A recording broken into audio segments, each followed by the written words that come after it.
हे छठी मैया, हमरा कुछ समझ में नहीं के आवत, हम का करी? कौनो रास्ता दिखाई छठी मैया, कौनो रास्ता दिखाई।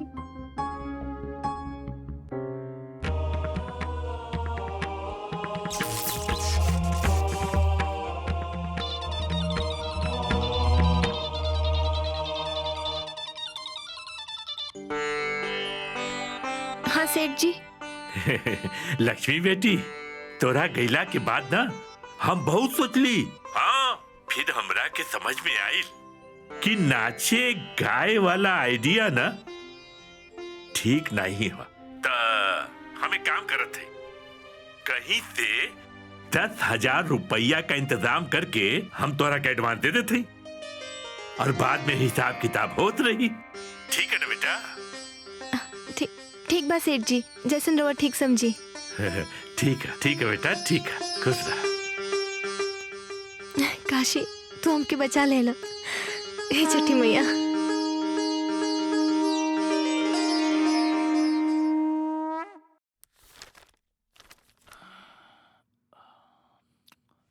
इला चाय। अरे तो सुतल नहीं को दीदी अभी ले? तोहरा सपना से हम सबके सपना जुड़ल बा, तो हमके नींद कैसे आई? पता बा दीदी, कभी कभी हमरा लागेला कि हम पिछला जन्म में ना जरूर कोनो पुण्य कैले हो कब। तारा नियन दीदी मिलल। चल पगला। अच्छा सुनो, कल राखी बा, कहीं जाइए मत। 9 बजे राखी बांधे के शुभ मुहूर्त बा। हाँ, इला चाय पिया।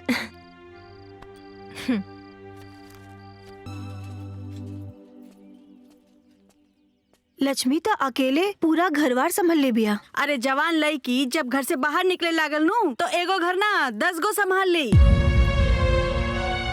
अरे नहीं भौजी, लक्ष्मी मान के खूब पक्का बिया। अरे देखम नू, अरे नाचे गाय वाली लड़की के का ईमान और का धर्म।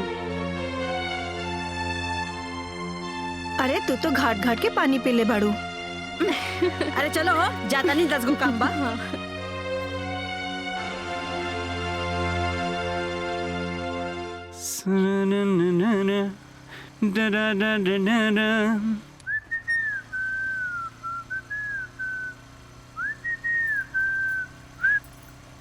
अरे लक्ष्मी, तू कहाँ जा रहल बाड़ू? ओ बच्चा लोग के कोचिंग में पढ़ावे के बात के लिए बानी, हमके थोड़ी कमाई बढ़ावे की पड़ी।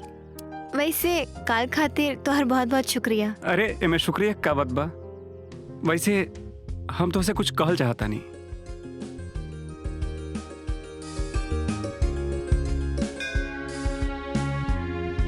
लक्ष्मी, तू हमके बहुत पसंद बाड़ू। हम अपन पूरा जिंदगी तोहरा साथे बितावल चाहता नहीं। तू हाँ बोला तो हम पापा से रिश्ता के बात करी। हमरा पर बहुत जिम्मेदारी बा काशी। बाबूजी के फालिश की बीमारी हो गई बा, बिस्तर से हिल भी नहीं की सकत, और छोट भाई के करियर बनावे में लागल बानी। पता ना कब सेट हुई। हम घर में कमाए वाला बस अकेला ही बानी। अभी हम कोनो दूसरा रिश्ता में नहीं की बन सकत। लक्ष्मी, हमार वादा बा, हम हर हाल में हर प्रॉब्लम में तोहर साथ दे। बस तू एक बार हाँ कर दा। ई ना हो पाए काशी। हम दो रास्ते में नहीं की बटे के चाहत। शादी के बाद अगर हम तोके तोरा हिस्से के प्यार ना दे पाईनी तो ऐसे बड़ा अन्याय कुछ ना हुई।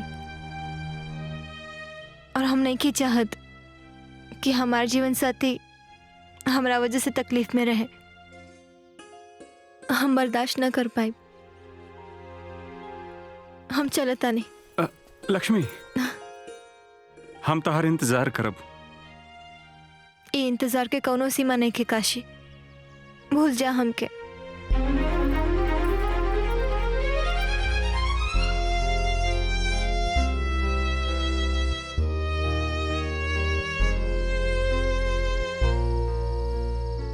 लक्ष्मी, हमार वादा बा, हम हर हाल में हर प्रॉब्लम में तोहर साथ दे। बस तू एक बार हाँ कर दा।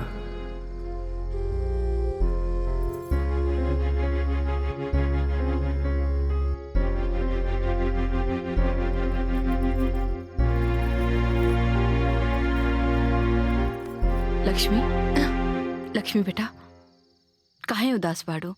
तोहर तबीयत ठीक नहीं का? आज खाना भी ना खैलू? तबीयत ठीक बा माई, बस कुछ खाए के मन नहीं के करत और कोनो बात नहीं खे। ठीक बा। तोहरे बाबूजी के दवाई खत्म हो गई बा, कल ले ले आइहा। छठी मैया की पूजा के तैयारी भी शुरू करे के बा। ठीक बा माई।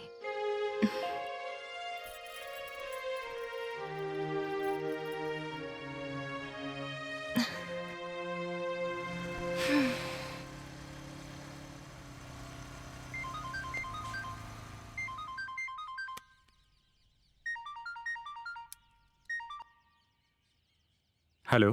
काशी। हाँ पापा, हम शहर जा रहल बानी आगे के पढ़ाई करे। हमारे अकाउंट में पैसा डाल दी है। अरे बता के जाए के चाहत रहला कि ऐसे उठला और चल रहला। अरे पापा, हम तो के कब बता के निकलनी है? हम तो हमेशा रास्ता से ही फोन करे नी। ठीक है, तू तो शुरुए से आज्ञाकारी बाड़े ना। एक काम कर, मन लगाकर पढ़ाई करे और पैसा की चिंता बिल्कुल मत करे। हाँ ठीक बा।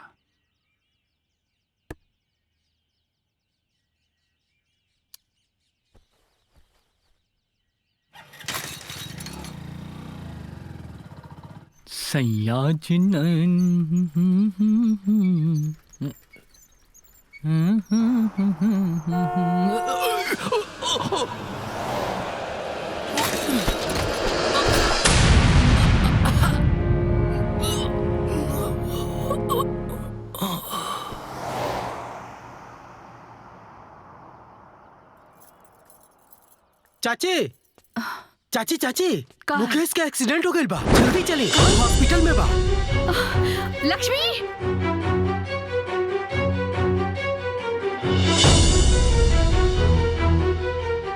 एकर सर में गहरा चोट लग गई बा, जेकरा वजह से कोमा में चल गई।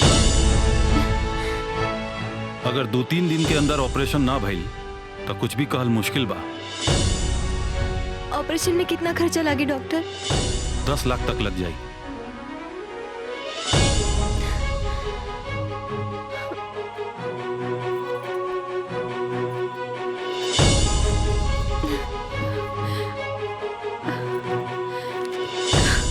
बेटा हाँ का भइल? मुकेश ठीक तो हो जाई ना? सुबह के अर्घ की तैयारी करो माई, छठी मैया सब ठीक कर दी है। चल।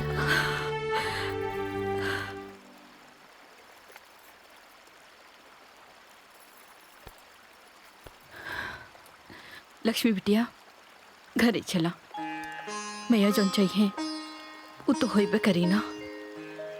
माई तो चलो हम आवतानी।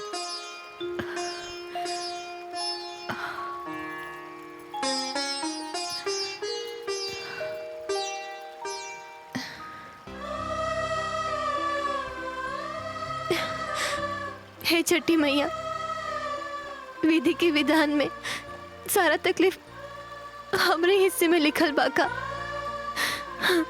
पहले बाबूजी और अब हमार भाई। हमरा परिवार के कोनो गलती की सजा दे दई।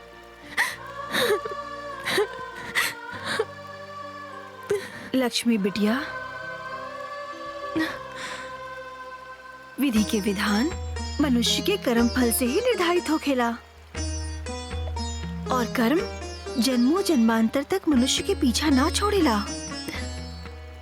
अच्छा या बुरा जीवन में जे कुछ भी घटित होला वो मनुष्य के कर्म के ही अनुसार होला। जैसे कि अंधेरा के बाद उजाला होखेला, वैसे ही दुख के बाद सुख आवेला।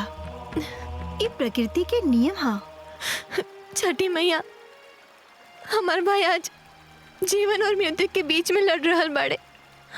उनके बचा ली मैया, उनके बचा ली। रोआ मत लक्ष्मी, तू हमके बहुते प्रिय बाड़ो। जौन भी हुई अच्छा हुई।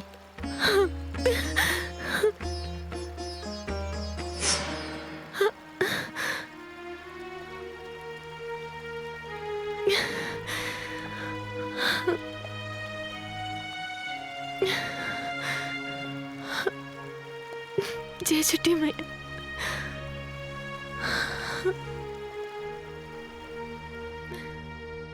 बस करा। तो हर हिम्मत कैसे भाई ये सब सोचे के हमार बिटिया ये सब काम करे करते नहीं खे। निकल जाई जैसे न तो अच्छा ना हुई। रुआ हमार बात तो सुनी। चुप करी। कौनो बात नहीं के सुने के हा। भला मानुस के जैसे निकल जाई जैसे। माई का बात बा? के है ये लोग? देखा ना बिटिया ये लोग का अनसन बोल रहा बा। का चाहे रवा लोगन के? हम बतावा तानी। हमने की छठ मैया के भक्त है जा, बनारस से आयल बानी जा। एगो विशेष काम खातिर तो से बहुत उम्मीद बा। हम समझाओ तनी लक्ष्मी तरह के, तू हमार बात ध्यान से सुना। देखिए उषा जी, हाँ। बच्चा आपके अंदर बनता तो है, लेकिन कोख में खराबी होने के चलते हर बार बेकार हो जाता है। अब सिर्फ एक ही तरीका है जिससे आपके घर आंगन में किलकारियां गूंज सकती हैं, और वो तरीका सेरोगेसी का है। सेरोगेसी? सेरोगेसी में अंश आप दोनों का होगा, मतलब बच्चा आप दोनों का ही होगा, लेकिन ये किसी दूसरी औरत की कोख में बड़ा होगा और जन्म भी वही औरत देगी। ये कैसे संभव हुई डॉक्टर साहब? इसके लिए आपको एक स्वस्थ महिला या लड़की को तैयार करना होगा जो आपके बच्चे को अपनी कोख से जन्म दे सके। उसके लिए प्रॉपर एग्रीमेंट करके आप ऐसा कर सकते हैं। अभी किराए की कोख लेना बहुत आसान हो गया है और ये काफी सक्सेस भी है। ई गांव में हमारे उषा के दूर की रिश्तेदारी बा, और पिछला साल छठ माई के आशीर्वाद लेवे खातिर हमनी के आयल रही जा, तभी तहरा पर हमनी की नजर पड़ल, और फिर तू हम दोनों के बहुत पसंद आयल रहो। लेकिन पूछताछ से पता चलल कि तू सरोगेसी खातिर तैयार ना हो सकेलू। और तब से लेके आज तक पिछला 1 साल से हमने का बहुत भटकल बानी जा, लेकिन कोनो भी औरत सरोगेट माई बने खातिर तैयार नहीं के हो। लेकिन जाने लो 3 दिन पहले ना एगो विचित्र घटना भइल। हमने के छठ घाट से मैया के हाथ जोड़ के आवत रहनी जा, तभी हमने के एगो बूढ़ माई मिलनी। बेटा, बेटा भूख लागल बा, कुछ खाए के दाना। दीदी। हाँ इला माई। पैसा ना चाहिए बेटा, हाँ? कुछ खाए के चाहिए।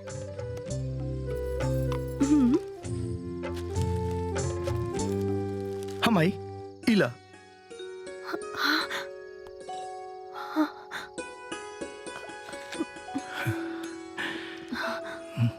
पुत्र के चाह में भटक रहल बड़ा लोग ना। हाँ? हाँ? तोरा ही बात कैसे पता? पिछला साल छठ घाट पे तो हम लोग दोनों जने जोन लगी के बारे में बात करत रहला लोग ना, वही तोहर बच्चा के चाहत पूरा करी है। अच्छा माई, ये सारा बात तारा कैसे मालूम बा? खुश रह लोग।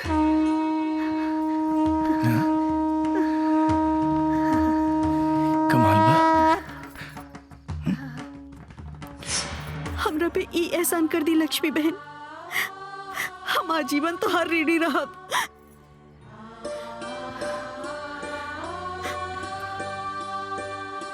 ई काम के तो कोनो कीमत ना हो सकेला, लेकिन फिर भी हमरा तरफ से ई 10 लाख के भेंट स्वीकार करा।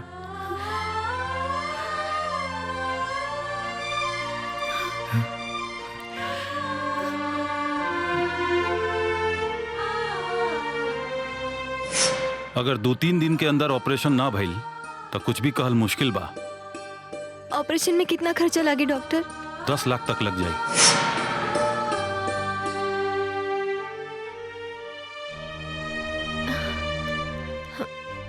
हम तैयार बानी।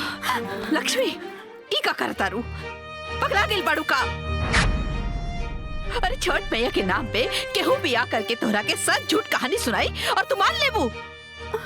अरे कम से कम अपना आगा पीछा के बारे में तो सोच। तू बिन ब्याहे माँ बन जेबू तो के करी तोहरा से बिया? हमार बिया मुकेश की जिंदगी से बढ़ के नहीं के माई। मतलब? माई, मुकेश हॉस्पिटल में अपन जिंदगी और मौत की लड़ाई लड़ रहा बाड़े और उनके बचावे खातिर हमके 10 लाख रुपया चाहिए। ना तो हम मर जाए माई, ना तो हमार भाई मर जाए।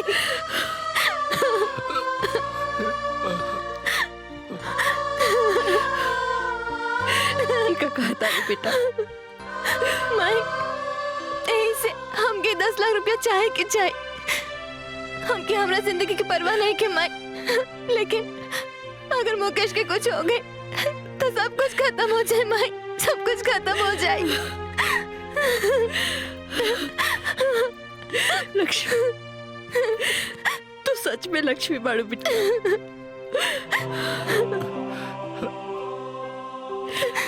बात तो जैसे बिटिया सब क्या हो कहते हैं।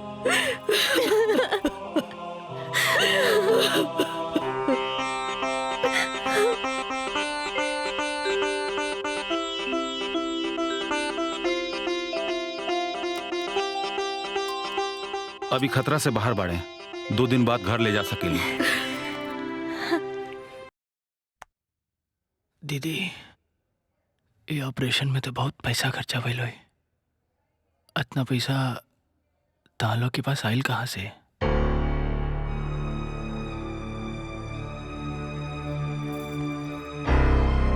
तोहरे इलाज के पूरा खर्चा एगो एनजीओ उठैले बा। तोहार गंभीर स्थिति देख के हम ही लेटर लिखनी और पूरा 10 लाख रुपया लागल बा तोहरे ऑपरेशन में।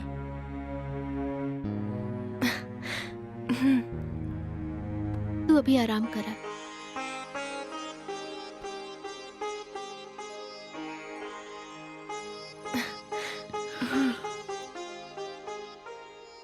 आपके बहुत बहुत शुक्रिया डॉक्टर साहब, आप एंड मौके पर। कौनो बात ना बा लक्ष्मी, तोहरा खातिर झूठ बोले में हमरा के फक्र महसूस होता, काहे से कि तोहरा जैसन बहिन सबके नसीब में ना होली। अपना भाई के बचावे खातिर तू जौन कदम उठैले बाड़ू ना, आज के स्वार्थ भरल दुनिया में एगो मिसाल बा। भगवान से हम मनाइब कि अगला जन्म में हमरा के लक्ष्मी जैसन बहिन मिले।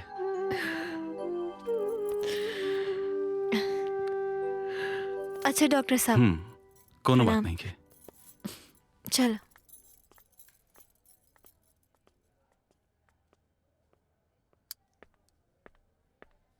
एग्रीमेंट के मुताबिक दिवाकर जी ने लक्ष्मी को 10 लाख रुपए दिए हैं। बदले में लक्ष्मी दिवाकर दंपत्ति के बच्चे के लिए अपनी को किराए पे देगी। बच्चा पैदा होने के साथ लक्ष्मी को बिना शर्त दिवाकर दंपत्ति को उनका बच्चा सौंपना होगा। ऐसा इस एग्रीमेंट में लिखा हुआ है। इस पे साइन कर दीजिए।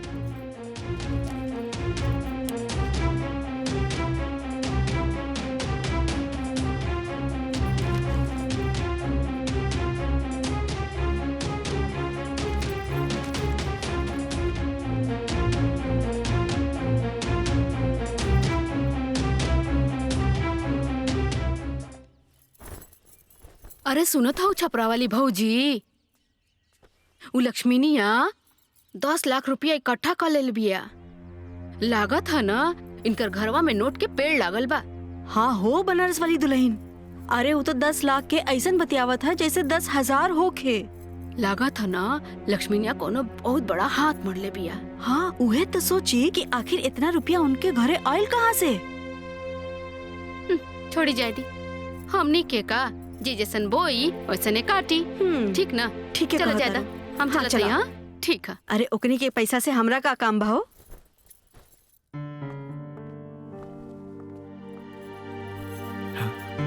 सेरोगेसी सक्सेस हुई। Congratulation. Thank you doctor. Lakshmi, अब तू शहर में शिफ्ट कर जा और हम सारा इंतजाम मुझे करा देते नहीं। ये सही कहा तारा लक्ष्मी, ढेर मत सोचा। काहे कि जब कुछ दिन में पेट दिखे लागी ना, समाज के सवाल के जवाब दिहल बहुत कठिन हो जाई। हम बाबूजी की छोड़ के ना जा पाए दीदी। बाबूजी की देखभाल के करी।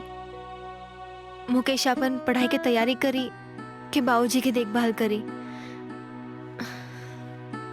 और माई के ब्लड प्रेशर तो बाबूजी की 20 किस्म के दवाई देख के ही बढ़ जाला।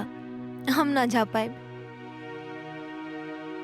हम तोहर जज्बात के कदर करता नहीं, लेकिन कभी कभी दिल के साथ साथ दिमाग से भी काम लेवे के पड़ेला।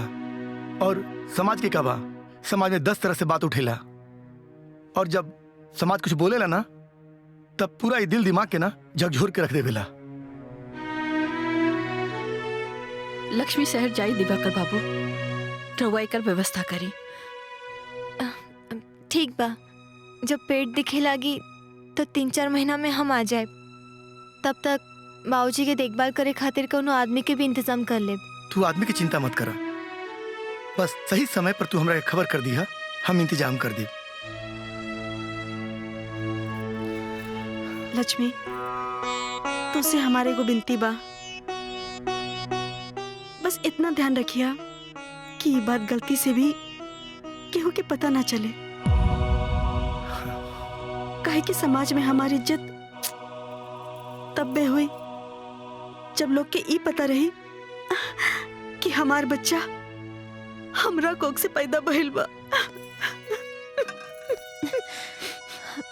चिंता मत करी दीदी, हम अपना जीती जी केहू के ना पता चले थे। ई लक्ष्मी के वचन बा।